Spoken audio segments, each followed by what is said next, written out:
네, 저도 영상부터 보시겠습니다.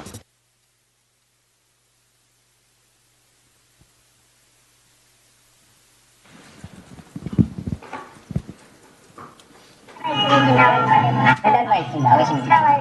여기 나오십니다. 선거 끝나고 원래 1년 7월달까지 했는데 그냥 선거 끝나고 나온다 그랬어요. 그런 최 씨가 오는 5월 15일 석가탄신일을 맞아 그 전인 5월 8일 재심사를 통해 특사로 5월 10일쯤 가석방될 것이라 내용을 취재원에게 다시 말하고 있습니다.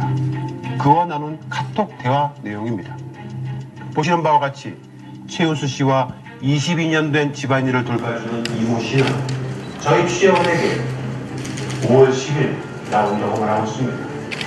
과연 그럴까요?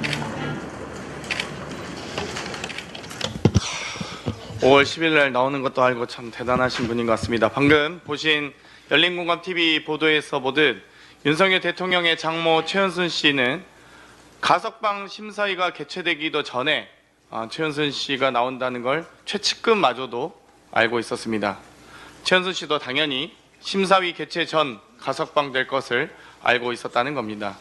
누군가 만들어낸 시나리오가 아니라면 최은순 씨 등이 어떻게 5월에 가석방 되는 걸 사전에 알 수 있었는지 법무부가 밝혀야 합니다. 법무부는 최은수 씨 가석방에 대해 본인이 논란의 대상이 되어 국민이 우려하는 것을 원하지 않는다며 심사위가 자체적으로 건강 등을 고려하여 만장일치 적격 판정을 내렸다고 합니다. 최은수 씨가 아는 가석방을 법무부가 몰랐다고 발뺌할 수 있습니까? 얼마나 국민을 우습게 알면 사전에 알았으면서 국민 우려를 들먹이면서 가석방을 원치 않았다고 하는 겁니까?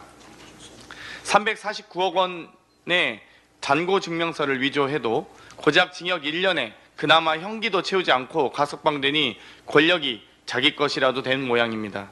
결국 윤석열 대통령은 전혀 반성도 변화 의지도 없어 보입니다. 권력을 사유화한 대통령 처가 카르텔은 언젠가 하나하나 배로 돌려받을 것입니다. 지난 수요일 장시호 녹취록 공개 이후 김영철 검사의 입장이 나왔습니다. 악의적 보도다, 허위 사실이다, 법적 책임 묻겠다 이런 입장이었습니다.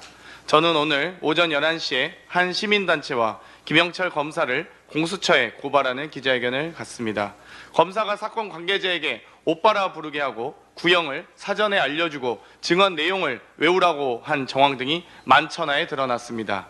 만약 사실이라면 한동훈 전 장관이 얘기한 잡범이 따로 없습니다. 이원석 검찰총장도 부끄러울 듯합니다. 검사는 범죄를 저질러도 상관없다는 검찰의 오만부터 깨야 합니다. 민주당은 국민과 함께 검찰 개혁을 반드시 수행하겠습니다. 김영철 검사의 감찰, 수사와 처벌 등 지켜보겠습니다. 다시 그 의지를 다지는 계기가 될 것입니다. 김건희 여사가 받은 디올백은 국고에 귀속된다는데 책들은 분리수거장에 귀속됐다고 합니다. 논란 당시 대통령실은 디올백은 반환 선물로 분류되어 대통령실 선물 창고에 보관 중이고 임기 후에 국고에 귀속된다고 했습니다. 그렇다면 책 선물은 쓰레기로 분류된 것입니다. 명품백은 대통령 기록물이 되고 책은 쓰레기가 되는 기준도 예의도 없는 대통령실입니다. 대통령이 오랜만에 기자회견을 했습니다. 윤석열 대통령은 김건희의 명품백 수수 인지 시점과 사후 처리 경위, 명품백의 현재 소재 등에 대한 해명은 끝내 하지 않았습니다. 이제 당사자인 김건희 여사가 기자회견을 할 차례입니다. 디올백 등 수수와 관련해 국민께 소상히 설명하시길 바랍니다. 이상입니다.